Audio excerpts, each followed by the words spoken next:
Hello everyone, मैं हूं engineer Umar. आप देख रहे हैं हमारा यूट्यूब चैनल। सो गाइस, आज हम आपको इंडियन वर्सेस जापान टरबाइन के बारे में डिफरेंट बताएंगे और इनका इंट्रोडक्शन भी कराएंगे। बेसिकली यहाँ पे हमारे पास इंडियन टरबाइन लगी हुई है और साथ हमारे जापान की टरबाइन भी लगी हुई है, लेकिन मैं आपको इनका स्टेप बाय स्टेप बताऊँगा कि इनके अंदर कितना डिफरेंट है। मतलब तो इससे आपको सीखने को बहुत कुछ मिलेगा। ये रही जी हमारी जापान की टरबाइन, और इसमें कौन कौन सी चीज़ें हैं और ट्रिवानी टरबाइन इंडियन में कौन कौन सी चीज़ें हैं और कौन कौन से प्रिंसिपल हैं, मैं आपको कम्प्लीटली बता देता हूँ। तो चलिए बिना टाइम वेस्ट किए हम चलते हैं वीडियो की तरफ। सबसे पहले हम आ जाएंगे जी step by step main steam valve. यहाँ पे जी इंडियन टरबाइन का मेन स्टीम वाल है, आप देख लें। देखें, टरबाइन कोई भी हो, छोटी हो या बड़ी हो, प्रिंसिपल उसका एक ही होता है। ये देखिए मेन स्टीम वाल जापान का सेम है, कोई इसमें मुश्किल नहीं है और ना ही कोई डिफरेंट है इतना ज़्यादा। अब यहाँ पे होती हैं बहुत सारी चीज़ें चेंज। ESP वाल है, स्टॉप वाल, ये मैनुअल वाल है। आपको पता है कि मैनुअल ही कंट्रोल होता है, मैनुअल ही ट्रिप होता है। ऑटोमेटिक हो जाता है ऑयल प्रेशर पे, लेकिन ओपन मैनुअल पे होता है। यहाँ पे ESP वाल है जी, ये टोटल हाइड्रोलिक सिस्टम है जी, और ऑयल की मदद से ओपन होता है। इसके ऊपर मैं ऑलरेडी वीडियो बना चुका हूँ, लेकिन एक ड्राइंग रहती है, वो मैं आपको बना के बिल्कुल ईजीली बता दूँगा। यहाँ पे इसका SOE वाल लगा हुआ है जी, ये हमारा रहा ESP वाल, ESP इमरजेंसी स्टॉप वाल। अब यहाँ पे इसका governor control system Japan turbine का ये है जी, इसका गवर्नर UG8 गवर्नर जी, वुडवर्ड कंपनी का, वुडवर्ड टाइप, और मतलब टाइप इसकी UG8 है, वुडवर्ड गवर्नर है, UG8 का गवर्नर है जी इसका। और यहाँ पे क्या हो रहा है, 505 कंट्रोल। यहाँ पे 505 यूज़ हो रहा है, वहाँ पे UG8 गवर्नर यूज़ है। ये थोड़ा सा डिफरेंट है, आप देखते जाएंगे इस टरबाइन और उस टरबाइन में कितना फ़र्क है। ये लगा हुआ है जी ऑयल मिस्ट सेपरेटर। ये बड़ी टरबाइन है, इसके अंदर उन्होंने ऑयल मिस्ट सेपरेटर दिया हुआ है इंडियन टरबाइन में, लेकिन जापान की टरबाइन में ऑयल मिस्ट सेपरेटर नहीं दिया है। Basically oil mist separator oil के वेपर निकालता है जो कि टेम्परेचर ज़्यादा होते हैं।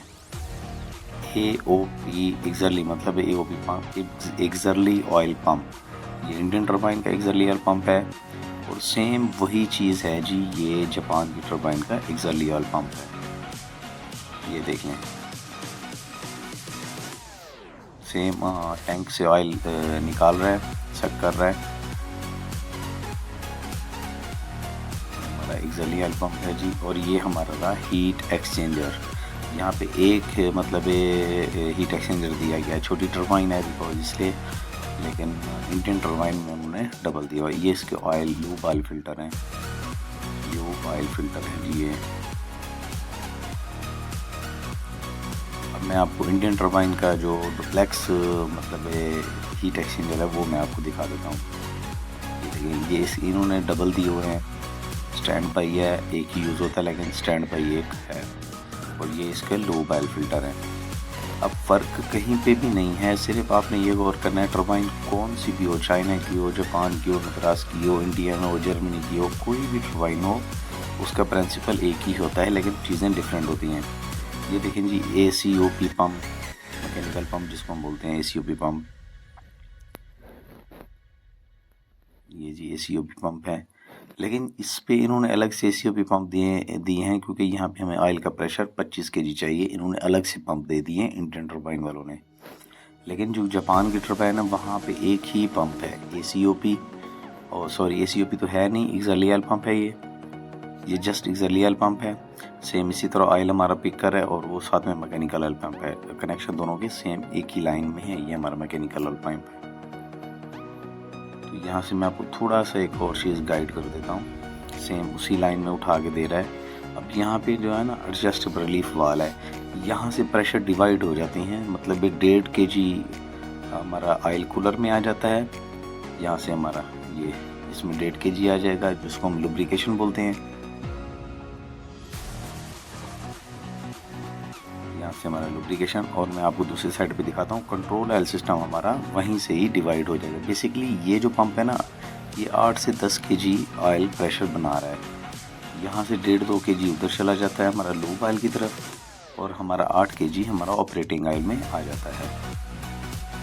यहाँ से हमारा ऑपरेटिंग ऑयल में हमारा आ जाएगा। ये हमारा सर्वो वाल है, सर्वो पायलट वाल जिसको हम बोलते हैं। ये ऑपरेटिंग यहाँ पे टर्बाइन लोड के ऊपर चल रही है। ये देखिए ये हमारा सर्वो पायलट वाल्व है। अब कोई फ़र्क नहीं है, अगर आप थोड़ा सा इसको गौर करेंगे तो आपको पता चल जाएगा। डीसी ऑयल पंप, अब यह इमरजेंसी जो बैटरियों के ऊपर पंप होता है, डीसी ऑयल पंप जिसको हम बोलते हैं कि इमरजेंसी की सूरत में अगर आपके पास इलेक्ट्रिक नहीं होती तो गर्म टरबाइन को चलाने के लिए है, मतलब ल्यूब ऑयल देने के लिए डीसी पंप का इस्तेमाल किया जाता है। ये है जी जापान का डीसी ऑयल पंप, बिल्कुल छोटा सा, बिकॉज ये छोटी टरबाइन है तो पंप भी छोटा ही लगेगा इसको। ये हमारा गेयर है जी। अब यहाँ पे देखें जी टर्निंग गियर मोटर, ठीक है जी, turning motor with reduction gear. ये टर्निंग मोटर रही और ये हमारा रिडक्शन गियर रहा इंडियन टरबाइन का। ये हमारी टरबाइन का व्यू।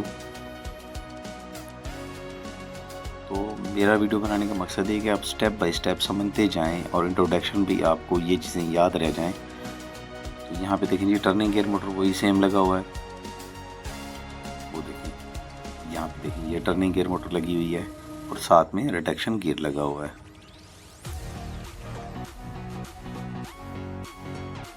ये रहा हमारा थ्रोटल वाल्व ऊपर जी।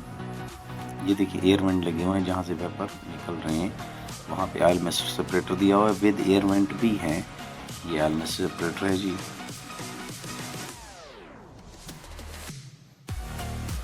यहाँ पे एयर वेंट लगे हुए हैं। ये हमारा जनरेटर है जी, जापान की टरबाइन का जनरेटर जी। इसकी नेम प्लेट मैं आपके साथ शेयर कर लूँगा, जब इसके ऊपर मैं वीडियोस बनाऊँगा तो आपको अलग से मैं इसकी वीडियो बना के दिखाऊँगा। ये रहा जी जनरेटर इंडियन टरबाइन का इलेक्ट्रिक जनरेटर। अब आ जाते हैं जी ड्राइव साइड बेरिंग की तरफ। यहाँ पे ड्राइव साइड बेरिंग है और दूसरी साइड पे नॉन ड्राइव साइड जी। ये हमारी नॉन ड्राइव साइड है, बिल्कुल सेम प्रिंसिपल है जी। ये नॉन ड्राइव साइड है, एक साइड से ऑयल इसको जा रहा है और दूसरी साइड से हमारा ऑयल निकल के टैंक में जा रहा है, बिकॉज कि एक सर्कल चल रहा है, मतलब ठंडा ऑयल इसको मिल रहा है बेरिंग को। जब टेम्परेचर आ जाता है वो दोबारा टैंक पे जाता है, टैंक से फिर हीट एक्सचेंजर में एक कंबाइन साइकिल की तरह चल रहा है। ये गर्म ऑयल फिर पंप उठाता है, फिर हीट एक्सचेंजर में देता है, वहाँ से टेम्परेचर डाउन करके दोबारा फिल्टर करके दोबारा बेरिंग को देता है। ये नॉन ड्राइव बेरिंग ये सेम जापान की टरबाइन का देंगे, इनसे एक साइड से ऑयल इन हो रहा है, दूसरी साइड से आउट हो रहा है। कोई भी टरबाइन हो, अगर आप उसका प्रिंसिपल नोट कर लेंगे तो आप इजीली उसको कंट्रोल कर सकते हैं। राइट साइड बेरिंग जी वेरी सिंपल है, आप देख लें। ये हमारा ड्राइव साइड बेरिंग है, एक साइड से इन हो रहा है और दूसरी साइड से आउट हो रहा है। ये थ्रोटल वाल्व। अब यहाँ पे जापान की टरबाइन का थ्रोटल वाल्व का डिज़ाइन बहुत ज़्यादा डिफरेंट है और मुश्किल भी है। इवन कि अगर कंपेयर किया जाए ट्रिवानी टरबाइन के साथ, इंडियन के साथ, उसका वाल्व बिल्कुल वेरी सिंपल है और वेरी मतलब है उसकी ऑपरेटिंग बिल्कुल आसान सी है। ये स्टीम इजेक्टर है जी, वैक्यूम जो सक कर रहा है हमारा स्टीम इजेक्टर, वहाँ पे ग्लैंड वैक्यूम कंडेंसर दिया गया है। इंडियन टरबाइन में वो भी मैं आपको दिखा दूँगा। ये रही जी हमारी टरबाइन, इंडियन टरबाइन। तो उम्मीद करता हूँ आपको काफ़ी चीज़ें मतलब नॉलेजफुल मैंने ट्रांसफ़र की हैं, आप इनको गौर करें। हम डीपली भी बात करेंगे, हम बहुत ही डीपली बात करेंगे, लेकिन उससे पहले आप इनके बारे में थोड़ा सा आपको एक्सटर्नल चीज़ों के बारे में लाजमी पता होना चाहिए। अब यहाँ पे देखें ये ट्रिपिंग असम्बली लगी हुई है। ये क्या है ट्रिपिंग असम्बली, इसके ऊपर मैंने अलग से वीडियो बनानी है आपके लिए। फर्स्ट बेरिंग एरिया है हमारा, ट्रिपिंग असम्बली लगी हुई है और ये हमारा SOV वाल लगा हुआ है, सोलोनाइड वाल, 3 वे सोलोनाइड वाल, जो मेन सोलोनाइड वाल है, मतलब है यहाँ से रीसेट होती है टरबाइन।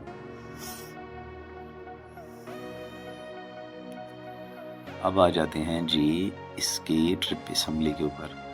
ये देखिए इसकी ट्रिप असम्बली का डिज़ाइन ये है, अलग से है। ये शिंको जापान। तो मेरे कहने का मकसद है कि आप सिर्फ थोड़ा सा गौर करेंगे चीज़ों को तो आप, ये हमारा SOV वाल लगा हुआ है जी, सोलोनाइड वाल लगा हुआ है हमारा। अगर आप थोड़ा सा गौर करेंगे चीज़ों को तो कोई मुश्किल नहीं है, बिल्कुल वेरी सिंपल है। कोई भी टरबाइन हो आप इजीली उसको उसके लूप को पकड़ के मतलब आइडिया लगा सकते हैं कि इसकी कौन सी चीज़ क्या काम कर रही है, कौन सी चीज़ कहाँ पे लगी हुई है। साइज़ में फ़र्क होगा लेकिन सेम होगी। तो उम्मीद करता हूँ कि आपको हमारी ये वीडियो ज़रूर अच्छी लगी होगी। अगर इस तरह की नॉलेजफुल वीडियो आप देखना चाहते हैं हमारे साथ जुड़े रहिएगा। मिलते हैं जी नेक्स्ट वीडियो में।